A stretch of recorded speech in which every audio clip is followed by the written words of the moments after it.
What's up, everybody? It's Alex once again, and it's oddly fitting that we're doing the red cards from Core Set 2019 today because it is the 4th of July, and what is more explosive and patriotic in a sense than a bunch of burn spells? So, thanks so much for jumping in here today, guys. If you haven't already, go back and check out the white, the blue, and the black cards. I'm going to try and marathon the rest of this set today, so if my voice holds out, awesome. If it doesn't, okay too. But yeah, so we're on to the red cards. You know, if you've already seen the previous colors, you'll know that I'm doing something a little bit different here, where I'm not actually giving the cards a grade, whether it's a letter or a number, because as we've mentioned many times, that the delta between an unplayable limited card and a playable limited card is starting to close, and close in a very significant way. So only in a very couple of rare cases, and there's a couple here in red especially, cards that you're just going to be like, why would I even play this unlimited? And you know, that happens with every set because it's more for, like, I guess a casual crowd is kind of where those cards belong. So yeah, we're gonna not waste any time here. We're gonna kick right off with Act of Treason. Again, another hilariously patriotic card and a grander sense of things. So yeah, we've seen this card a million times before. You know what it does. 2 in a red, sorcery at common. You gain control of target creature until end of turn. You untap it, and it gains haste until the end of turn. You know, some cool people will use this on their own creatures to give it haste to kind of finish opponents off. But typically, this is more found in a aggressive red deck, especially in draft. I'm not super high on taking this in or playing this in sealed. I want a good aggressive curve in my red draft deck, and that's where I'm going to put Act of Treason for the most part. But otherwise, I typically tend to leave this one alone. I'm not a big fan of drafting aggressive decks limited as it is. And as we're going to see as we get into specifically the gold and even the lands, we're going to see what I'm beginning to suspect is a very, maybe not slow draft format, but a rather a medium speed one, if you will. So, and then if that comes to pass in actual application, you know, well, okay, cool. Next up, we have Alpine Moon, because WotC can't seem to stop printing hate for Tron, I guess. A single red mana gets you an enchantment at rare that, as it enters the battlefield, you name a non-basic land. Lands your opponents control with the chosen name lose all types, land types, and abilities, and they gain tap to add a single color of any mana. So that's interesting, because you know, if you're on the draw against Tron in Modern, you know, they go turn 3 Tron and you can't play your turn 3 Blood Moon because they've already played Karn, and well, game's over. You know, we saw Blood Sun got printed, we've seen Damping Sphere, and now this, and I'm just trying to figure out, like, what the hell is WotC trying to do here? I mean, yeah, Tron is good in Modern right now, but it's not like it's ruining the format or anything, so I'm suspect of where this card actually kind of belongs. It's not like we need it in Standard as far as I can tell right now, and unless they've got something up their sleeve for the Ravnica block coming up in the next couple of months, I don't see a place for this, and it's certainly not going to be limited either. Don't touch this one either.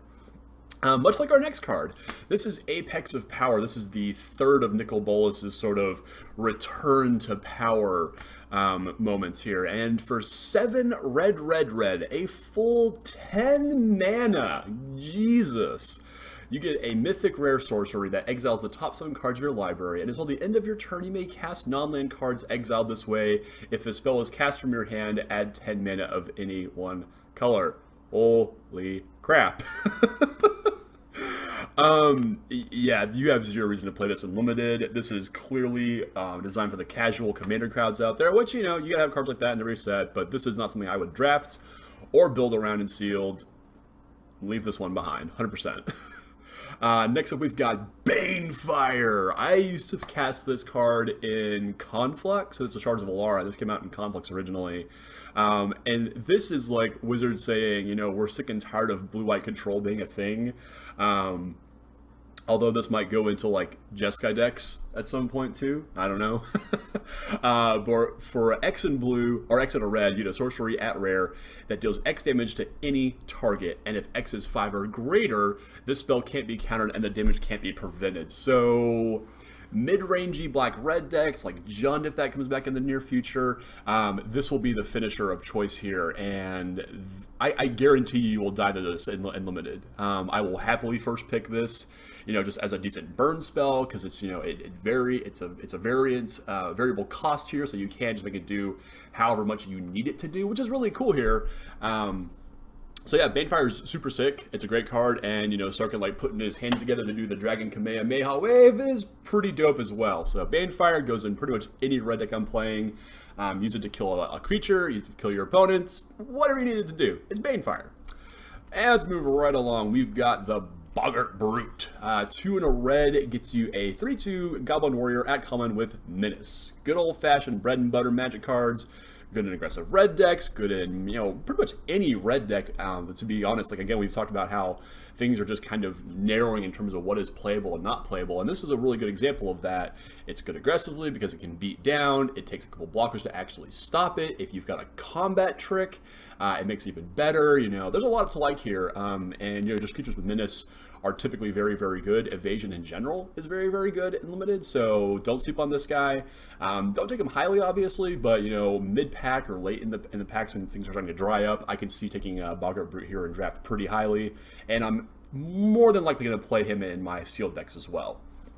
Next up, we have a weird one. This is Catalyst Elemental. 2 in a red elemental at common, 2/2, that lets you sacrifice it and gain, and you add 2 red to your mana pool. This is weird because it's not really it is a ramp spell, but I'm not quite sure what I'm wanting to do with this otherwise. There's one example, Trumpet Blast is in this set, and we'll get to that here later in a couple cards actually, and that makes me think that might be something there, like you swing all your guys in, your opponent makes some blocks, and okay, cool, I will sacrifice Catalyst Elemental to help pay for Trumpet Blast and kill you. That's pretty sweet, actually, but other than that, I'm not a huge fan of this card. It is playable, but in most cases, I just see this as a 3-mana 2/2, unless I do have something on the following turns to really get into, like the bigger dragons in the set, but other than that, I'm not super impressed by this card at all. Maybe in the Trumpet Blast deck, but beyond that, I'm not super impressed at all by this guy. Or thing, I should say. Do elementals have genders? I assume some of them do. Next up, we have Crash Through, coming back from Amonkhet, a common that gives sorcery, and creatures you control gain trample until the end of turn, and you draw a card. So this is going to be much better suited in the green-red aggressive decks, where your creatures actually start to scale up in power comparative to their mana cost. So typically, red creatures don't have a lot of the oomph to get through, and have their excess power become actually worthwhile to trample here. So I want this in a bigger deck. I want this to be in a deck that has a couple of 5 power guys, and red just doesn't have that, unfortunately, here. A couple, but not like at the common level like green does. So as long as I've got enough creatures that can take advantage of this, I will draft this, and I need like some combat tricks like Trumpet Blast, like we already mentioned. There's some things you can do with this one, but unfortunately it's a sorcery speed trick, so your opponent can play around it. And that's the worst way to that make combat tricks not viable in limited, because your opponent is always much better off being able to block than they are attacking, because they can make a better decision than you can, combat tricks aside. But at the same time, you've got to always think about what your opponent might be able to do in response to stuff like this. So this is a dangerous one, and obviously you want to make sure that when you're casting this, especially for a single red, it's going to kill them. So very aggressive red decks that have enough creatures that have enough power to get through. Green-red aggressive decks obviously want this, and that's where I kind of want this as well. At worst, it draws a card, and most Magic cards get better when you add those 3 little words, draw a card. So play it at your own risk. I'm not super high on this one, though. Next up, we've got the Dark Dweller Oracle. Single red and 1, you get a Goblin Shaman at rare. It's a 2/2, and you can pay 1, sacrifice it, exile the top card of your library, and you may play that card this turn. You still pay its cost. You can play a land this way only if you have a available land play remaining. So this is like Goblin Dark Dwellers, which was a super powerful card from Origins, I believe. And hasn't been as good when they changed the templating on split cards for Modern, because you can't do stuff like Boom Bust anymore, which is kind of sad. But anyway, So yeah, so Dark Lore here is pretty cool. You kind of need to know the top card of your library to get some value out of this. I like that you can play lands because it doesn't say cast this card because you can't cast lands, but you can play lands. So that's important there. So this card's pretty interesting here. You know, if you're in a low land count red aggressive deck, I can see you getting some pretty serious value out of this. This does feel a bit more like a commander card though for like the goblin decks out there. I'm not going to play this guy in sealed. I'm not going to take it highly in drafts. I'm not very high on the Oracle here. Interesting card, cool effect, but I don't think it's gonna you're gonna find a place for it in limited environments. So take that as you will. Next up, we have got Demanding Dragon. A 3-red creature dragon at rare. Has flying, and when it enters the battlefield, God, this thing's so stupid. Oh, wizards. There be dragons here, folks. Dragon, 5/5 flying. As it enters the battlefield, it deals 5 damage to target opponent unless that player sacrifices a creature. Damn it. This is all these good red creatures. This card's insane. This card's really powerful. Mid-range, any red deck worth its salt will want this card. I'm trying to center up the card. There we go. We'll want this card without a doubt. This card is really powerful. Yeah. What more can you say about this? This will probably find a place in standard, especially after Glorybringer rotates, you know, Hazard rotates. This is a pretty solid card here and will need to be respected in a lot of formats, you know, standard specifically. But for limited and draft and sealed, I will take this thing highly. I will play it. This thing is a monster and a very scary one at that. Next up, we've got Dismissive Pyromancer. He's like, whatever.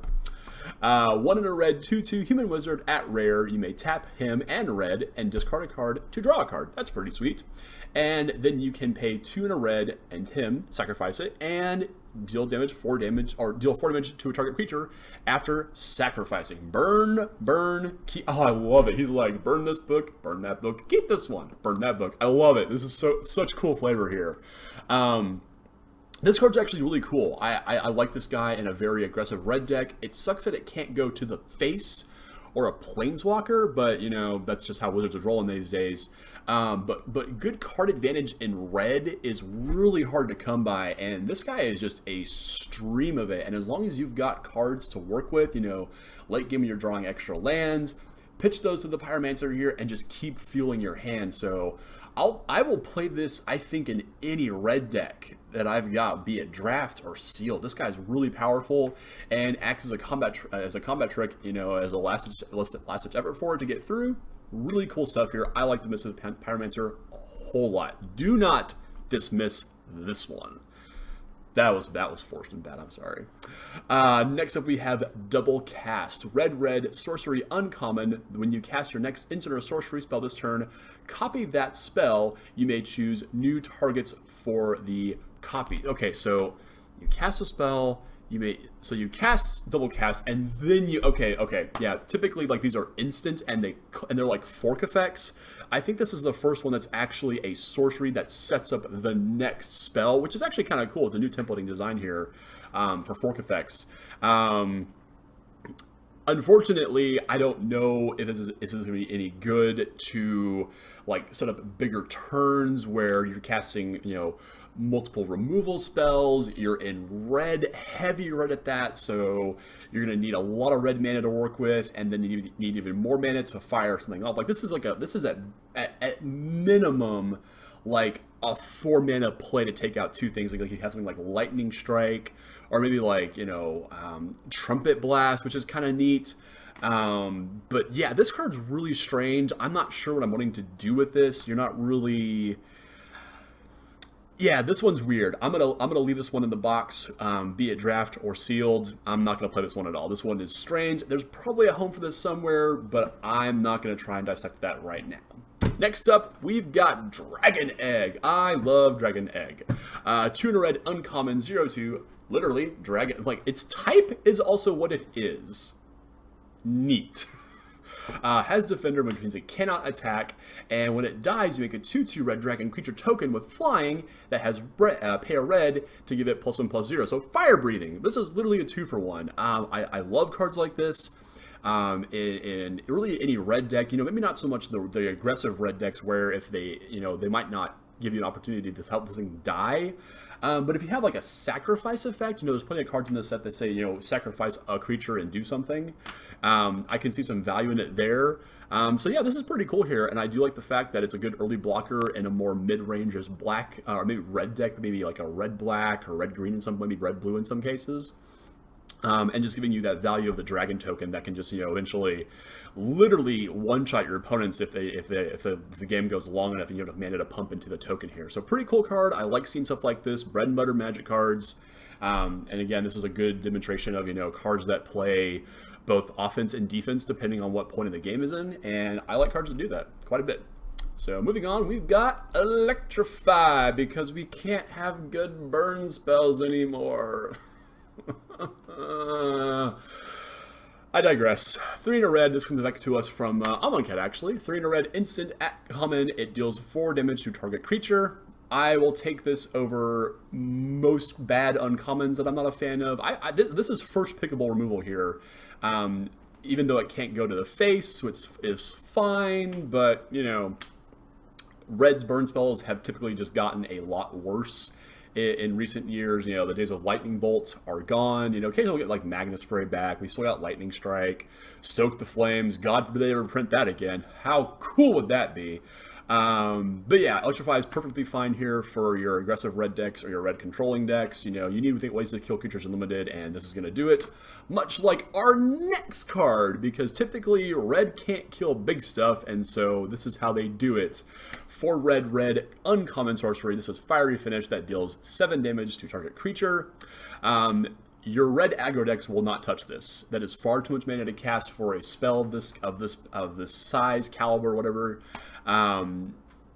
Controlling decks will want this. The red-blue decks, the black-red decks, maybe red-white. Maybe have some room for this, but this is definitely more of a late-game card to take out the things that red typically just cannot touch, unfortunately. So this one's hard to evaluate. I don't see myself taking this super highly or playing this over other red burn spells. I'll play Electrified before I play Fiery Finish. Why it's uncommon is beyond me, but whatever. Next up, we've got Fire Elemental. Good old Fire Elemental, coming back again from Dominaria. 3 red, 5/4. Bread and butter. Not super exciting, and that's why I'm not going to talk about it. Play it if you have to, but you can do better than this guy. Goblin Instigator. 1 in a red, common 1/1. As it enters the battlefield, create a 1/1 red goblin creature token. Cool! I like this. Red cards that give you extra value, literally 2 mana for 2 power with bodies across 2 bodies is awesome. Your aggressive red decks will want this and not much else. But if you have this with a couple of the other small red creatures, maybe some black or white creatures, plus a couple Trumpet Blasts, you've got a draft deck right there, and a pretty powerful one at that. Moving right along to Goblin Motivator. Typically, I don't think of goblins as being super motivating. Like, you can do this, go fight, win, stuff like that. But this guy, small words, stoke large flames. Single red mana gets you a common 1/1 Goblin Warrior that you can tap it and give creatures haste, or a creature haste until the end of turn. This is super cool here. I like this guy in red aggressive decks, so he comes down on the first turn, and as long as you got a relatively low curve and some of the higher end creatures in red, like Boggart Brute and stuff like that, just to make those things just get that much more scary, because the turn they come down, they start attacking. Pretty powerful here. Only red aggressive decks. I don't want to play this guy in sealed, I don't think. So good, but definitely needs to be built around, because you need a lot of aggressive creatures to go along with it. But I think there's a place for this guy in the most aggressive, probably red and white, red and black decks here. Cool card though. I like stuff like this. It's just kind of cool, goofy flavor. Next up, we've got Goblin Trashmaster, not Taskmaster, Trashmaster. 2 red Goblin Warrior, common, or no, this thing's rare, not common. It's a 3/3 that gives other goblins you control +1/+1, and we didn't do a goblin count! Damn it! It's too late, baby. It's too late. You can sacrifice a goblin and destroy target artifact. So there aren't a ton of artifacts in this set that I've seen so far that are actually worth blowing up. But if you've got this and a couple other goblins in your deck, this is perfectly fine. I like 4 mana 3/3s. They're perfectly playable and limited. And if you have some support for it, or actually it's supporting other cards in your deck, go crazy with the Goblin Trashmaster here. Again, it's probably more for Commander. I don't see this guy really doing anything else, but it's kind of neat here for this, what it does flavor-wise. Next up, we've got Gutter Snipe returning to us from Return to Ravnica block with some seriously sick art. 2 and a red Goblin Shaman. It's an uncommon 2/2, and whenever you cast an instant or sorcery spell, Gutter Snipe deals 2 damage to each opponent. This is at home. It wants to be at home in the blue-red spells decks, which we definitely, I think we have enough spells to build a good blue-red spells deck. And this is going to be at the heart of it. So I would take this guy often and early in draft if I want to go towards that archetype. Other decks typically will not want it. So at that point, I'm more inclined to say that this might be wheelable at some point. So get the more powerful spells first and then get the Gutter Snipe, because this isn't what I call a payoff card. This is more just an extra value card for casting your spells. And your opponents will respect this when it comes down. So keep that in mind. I like the counterplay for this card. But again, I think I want to draft this more than I want to build it around it in sealed. I'm going to need a surplus of spells in sealed to make this guy worth it. Typically, I would say on the high end, 6 or more spells is where I'm going to put this guy.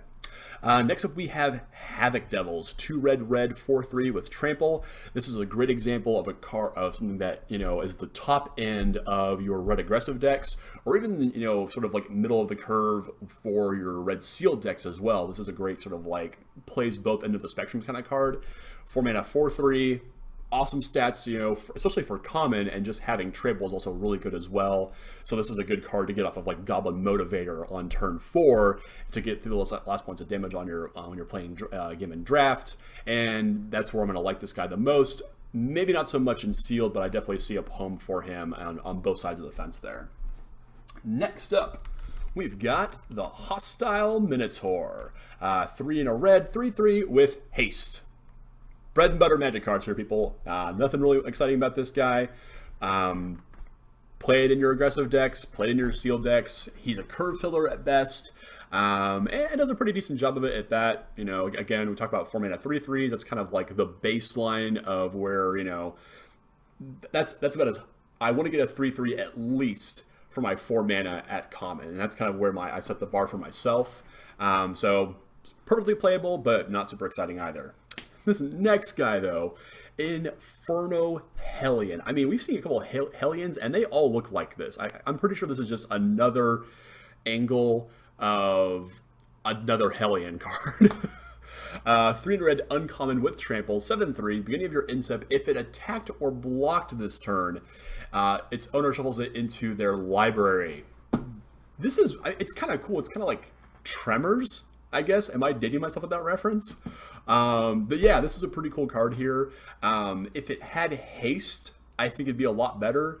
The shuffle effect is really strange. Typically, I would imagine you would see this maybe twice in a game if you actually do end up attacking with it, or blocking, obviously. But this is the thing is, I want to attack with this and I want to kill somebody with it. Like, this is a good top of the curve for my red aggressive decks and not much else. And play it with Goblin Motivator, jam in there, get some damage in, and pull the shuffle trick. Weird design, very cool, flavorful design, but definitely only fits at best in aggressive red decks. Unlike our next card, this is Lathlis. But regardless, she is the Dragon Queen, and she can call herself whatever the hell she wants. 4 red, legendary creature, dragon, at rare, 6/6, flying. Whenever another non-token dragon enters the battlefield under your control, create a 5/5 red dragon creature token with flying. Woof. You can pay 1 in a red to give dragons you control +1/+0 until the end of turn. Unfortunately, there aren't enough uncommon dragons to really take advantage of Lathliss here. You do need, the mythic rare dragons and the other colors to really get a big bonus out of this. By herself, though, she's absolutely fine, though. 6 mana for 6/6 power flying is perfectly playable stats. Any extra value you get beyond just playing her, that's just gravy on top right there. So the red aggressive decks will not want this. This is more of a mid-rangey card. Definitely good for sealed. And if you've got extra dragons to go with her, awesome. Next up, we've got Lava Axe. Catch. This card is about as bread and butter as possible. I like that it's now showing the target player or planeswalker templating here, because that's how Wizards has to do things.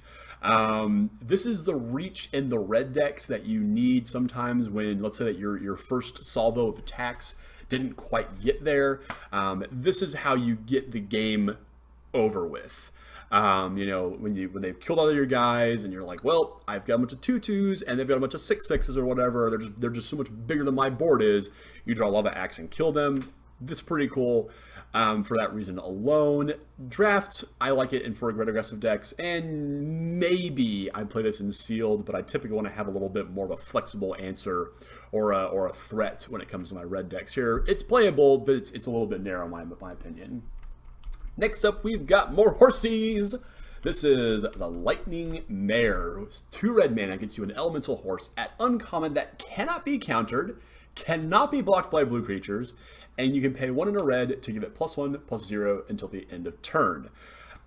This thing's pretty sweet. It's a little fragile, unfortunately, and the double red really hurts it when it, just casting it on time. But in the super aggressive red decks, I think this is where this wants to be. Especially if your opponent's playing blue, you sideboard this on, I imagine, especially if it's like, sealed or whatever. But yeah, this is a pretty cool card here. I don't like that it's so weak comparatively to the rest of them. It dies a little too easy, but against the right decks, this is an absolute nightmare. Get it? Nightmare, horse, get it? Joke? Come on. It's early, I know, but come on. Yeah, Lightning Bear is pretty cool here. I like it a lot. Aggressive red decks will want this and not much else. But of course, if you're playing sealed and your opponent's playing blue and you have this in your sideboard, by all means, bring it in and beat face. Next up, we've got Lightning Strike. Perfect red card here, people.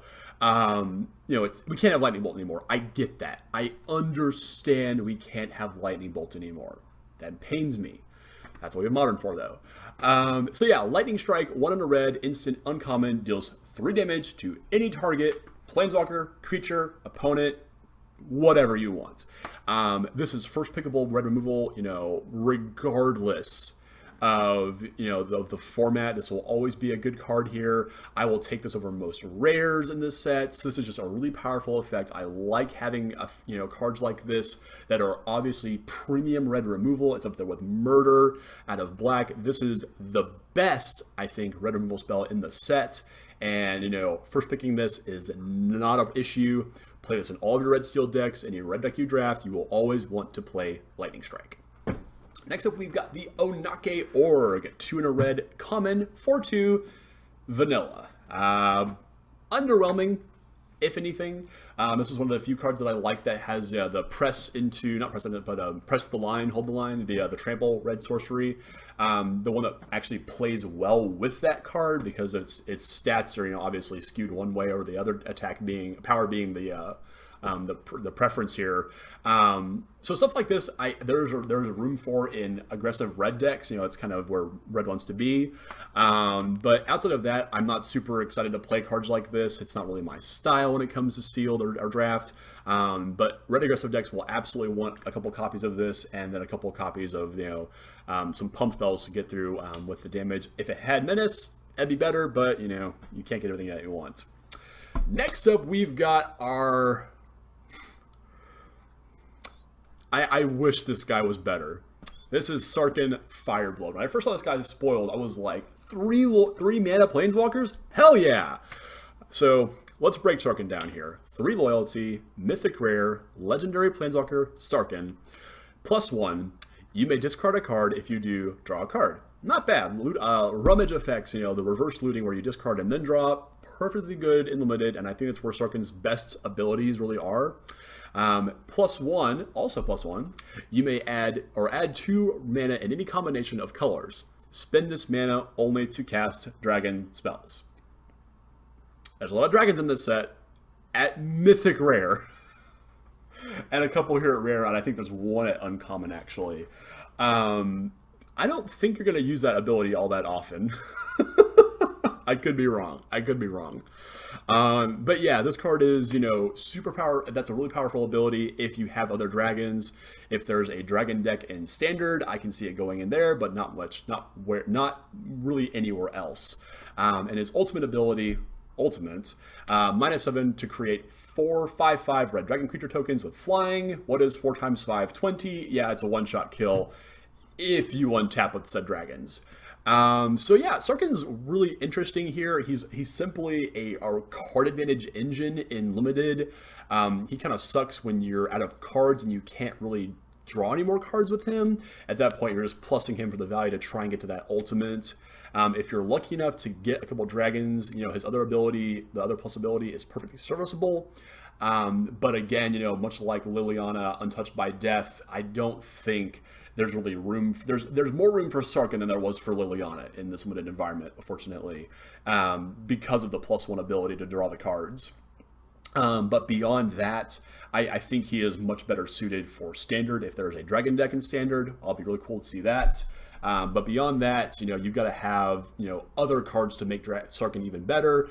But, in red, it's hard to come by consistent card advantage like this, pseudo card advantage, obviously. Still super cool card, and I always like seeing Sarkhan come back, especially at 3 mana. 3 mana Planeswalkers are hard to get right because they're either Liliana of the Veil or Jace Cunning Castaway. Just saying. Next up, we've got Sarkhan's Unsealing. What is he unsealing, I wonder? Let's find out. 3 in a red enchantment at Rare. You may cast whenever you cast a creature spell with, that's a lot of numbers here, 4, 5, or 6. Sarkhan's Unsealing deals 4 damage to any target. Holy crap. Whenever you cast a creature spell with 7 power or greater, holy crap. Sarkhan's Unsealing deals 4 damage to each opponent and each creature and planeswalker they control. This card is bonkers. I'm gonna need to go through, and you'll really have to break this one down for yourself. Like in your sealed pool, this is going to be super tricky to figure out. You have to have this. It's right in the middle of the curve, which is where it wants to be. Especially once you start casting bigger spells later in the game, that's where you want this card to be. If it's any more expensive, like 5 or 6, it's completely unplayable. At 4, it's good, but you definitely want to build around it from there. This definitely feels like a green-red sort of ramp card here to me, especially for limited. Being able to ramp into this early, like on turn 3 off of, a ramp spell, and then getting to bigger creatures much earlier obviously makes this card even better. I don't know how often you're able to fire off that 7 power. Obviously the Hellion qualifies, but typically I think you're just going to be firing off the first half of the card a lot more often than anything. This definitely feels like a casual EDH all-star for you Dragon fans out there. But this one is weird. He's playing with a Hedron too. I'm not sure what's going on in this art here. Limited, iffy. I'm going to need a lot of cards that go with this to play this in sealed, and I will probably pass this super fast in draft. But it's cool. I do like it. Next up, we've got Shock. Single red, 2 damage, any target, bread and butter. Like this card has been seeing played Standard for a really long time. Do we need to talk more about Shock? Moving on to Siege Breaker Giant. 3 red, uncommon 6/3 giant warrior with trample. Goes well with Sarkhan's Unsealing. Cool. 3 in a red, target creature can't block this turn. That's kind of sweet, actually. I do like this in a more mid-rangey red deck, with some removal spells like a black-red sort of just like, value deck. And then at some point, you just turn all your guys sideways, before they declare blocks. You say that can't block and that can't block, kill you. So good stuff here. The stats are a little unfortunate that it is so weak on the toughness side of things. But I don't think that if you swing with this more than once, your opponent probably hasn't won that game or is very close to dying. Next up, we've got Smelt. A single red mana gets you a common that destroys target artifacts. Don't play this. Don't play this ever. You don't need it. There aren't any artifacts in this set worth blowing up. There's no Batter Skulls, sort of Feast and Famine, GTAs, nothing. Don't play this.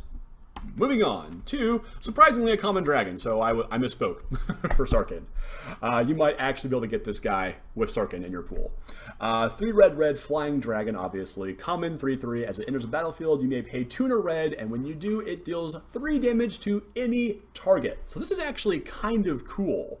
Curving Sarkhan into this actually gives you the ability to pay the extra mana here in most cases, because you're paying part of its cost. You're paying only 3 mana, so if you carve Sarkhan into this, my thinking here, all of a sudden you've got a 3 mana dragon that you pay an extra 3 mana to get the bonus for the lightning bolt here. Effectively, that's pretty cool here. I don't want to play this in aggressive decks. I want to play this in more mid-rangey decks. But this is super cool. I like having the ability to late in the game fire off an extra 3 mana, especially if I have some ramp spells in my deck, to just shoot down whatever I need to. And 3/3 flying for 5 is nothing to scoff at either. Creatures with evasion, especially in red on this level, hard to come by. So I like Spark-Tongue Dragon here quite a bit. Next up, we have Spit Flame. 2 in a red instant at rare, deals 4 damage to target creature. And whenever a dragon enters the battlefield under your control, you may pay a red, and if you do, return Spit Flame from your graveyard to your hand. Out there somewhere, there's a Timmy, who has got some kind of like blinky dragon deck and commander who's just going nuts over this card. As it stands, it's perfectly fine removal. 3 mana for 4 damage to a creature takes out most things in this format. If you have any dragons, that's just bonus on top of that. Having Spark-Tongue Dragon, makes cards like this actually more playable in limited draft and sealed, because you can actually reliably fire off that extra ability there. Maybe I would say that you might fire it off twice in the deck that has multiple Spark Dragons, and that's pretty good value there. On its face though, the card's perfectly fine, if not a little bit unexciting. Cool stuff though, and the Dragon Flick theme that they're putting into this set for reasons that I get it. Dragons are cool. Spit Flame. Next up, we have Sure Strike. A single 1 in a red gets you a common instant that gives a target creature +3/+0 and first strike until the end of turn. Awesome stuff here. Good combat trick. We've seen this card like 1,000 times, it feels like, already at this point. So play around it. You know it's going to come. Your opponent's attacking with 2 mana open. It's probably Sure Strike. So this one's easy to play around. Better with the green trample creatures, obviously, or the white creatures that have, more power or more toughness than they have power.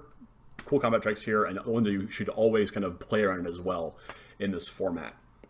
Next up, we have Tectonic Rift. 3 in a red sorcery at uncommon, destroys target land, and creatures without flying can't block this turn. Good old Falter effects. This really only has place in super aggressive red draft decks. Just because you have the ability to go wide with your board, stall the board a little bit, and the turn before your opponent just turns the corner, you untap Rift. Most of their guys won't be able to block anyway, and you just swing all of your guys in. It's a really good blowout card and a really good tempo play for red. In sealed, this is a lot harder to play with, just because the cards are so much more variable in what you have access to. But if I can draft a good aggressive curve of 1, 2, and 3s, and then this is my curve topper, I'm going to be super excited to just untap Rift and kill them. Falter effects have always been playable and limited, but they only will work in the most aggressive red decks. Next up, we've got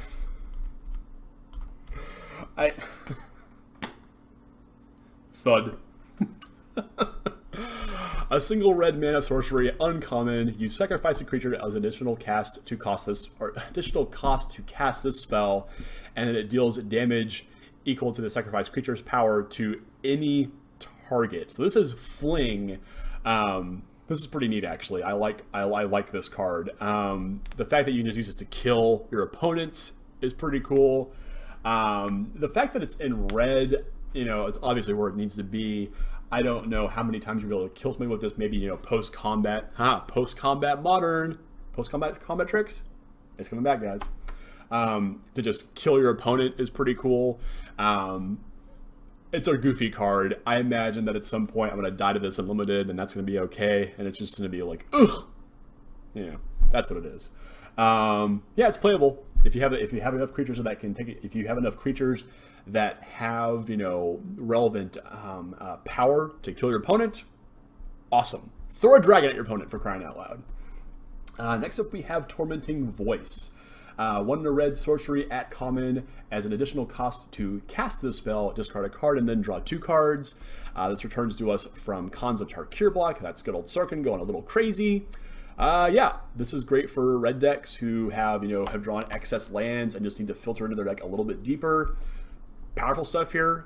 Always playable in aggressive red decks, red mid-range decks. It's no divination, but it's perfectly fine if you're deep in red and you need a way to sift through your deck a little bit faster.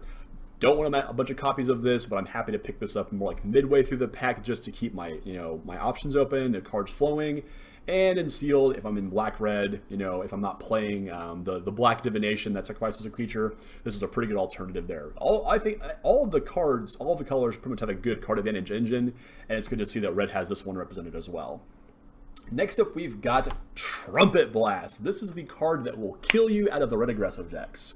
2 in a red instant at common that gives attacking creatures you control +2/+0 until the end of turn. Or no, any attacking creatures. So I guess you could cast this on your opponent to kill yourself if you wanted to. Sadist much? But yeah, this is a great card if you've got the board has gone wide and your opponent only has a couple creatures left. Turn them all sideways, pump them all up, and kill them. Typically, you won't see this played too often in sealed. This is much more of a draft card. And once I have a good surplus of cheap creatures to work this with, at that point, I will then be happy to take Trumpet Blast and finish off my opponents in style. Next up, we've got the Viashino Pyromancer. 1 in a red Viashino Wizard. Those are lizard people, if you're not aware. 2/1 common. As it enters the battlefield, it deals 2 damage to target player or planeswalker. That's pretty aggressive. I like good aggressive 2-drops that have, burn effects attached to them. Yeah, it's like one to the face, but typically on turn 2, this thing isn't targeting a creature. It's just knocking your opponent down to 18 and then starting to go after their life total. Talked about it over and over again. Red aggressive decks want this. Less playable in sealed, but definitely room for it if you need a curve filler at 2. But I'm going to be much happier to play this in my red aggressive decks that end with Trumpet Blast. Next up, we've got more, uncommon dragons. This is a Volcanic Dragon. 4 red creature dragon, 4/4 haste. Yeah, this is Dragon right here. I think this is like from M10 we last saw this bad boy here. So, yeah, if you need a dragon in your dragon deck with Sarkhan, this is pretty good. This is a good curve topper in your red mid-rangey decks. Hard to justify in aggressive red decks, but if your curve does end up going to the top there, perfectly serviceable. And 4/4s for 6, especially when they're flyers, are always powerful. This is just a really good, just out of nowhere 6-mana get you spell. So I like Volcanic Dragon. Again, this is just more bread and butter magic cards. And our last red card for our set review. We did this one in record time today. 3 in a red. This is Volley Veteran. Uncommon, Goblin Warrior, 4/2. Enters the battlefield that deals damage to target creature an opponent controls equal to the number of goblins you control. And again, I am punished for not having a goblin count. Let's just say there's 10. Yeah, this is pretty cool here. At worst, it is a flame jab. But if you do have, a surplus of goblins, this can easily become shock, lightning bolt, scale up from there. Banefire, if it really goes that crazy. The stats are fine here, especially for a 4-mana play. I like this. This does play well with the red trample spell. So I might I'm gonna take this guy once I have enough goblins, or I don't know how often I'm gonna be taking this. Much better in draft. Sealed, a harder proposition to make because you need goblins to go along with this guy, obviously. So he's decent, but you definitely need to be building around him to get the full effect out of it. And it really it sucks that it can't go to the face, but do what you can. And yeah, volley veteran draft. And that wraps up the red cards. So yeah, I'm super excited. I'm not gonna be able to play. I've discovered that I can't play in the pre-release this weekend, but I'm hoping to make a release day event the following weekend. So let me know down in the comments what you're excited to play in this format. What's your favorite Planeswalker so far? What strategies are you hoping to open up and play in draft and sealed? Let me know down in the comments. I'm always excited to hear what you guys think. Don't forget to like, share, and subscribe because whoring yourself out for those YouTube clicks is oh so good. Yeah, as always, guys, this has been a lot of fun. Be sure to check out the rest of the set review as soon as it goes up. We've got the green, gold artifacts, and land cards coming hopefully tomorrow at some point. So be on the lookout for that. And until then, see you guys next time. Whoa.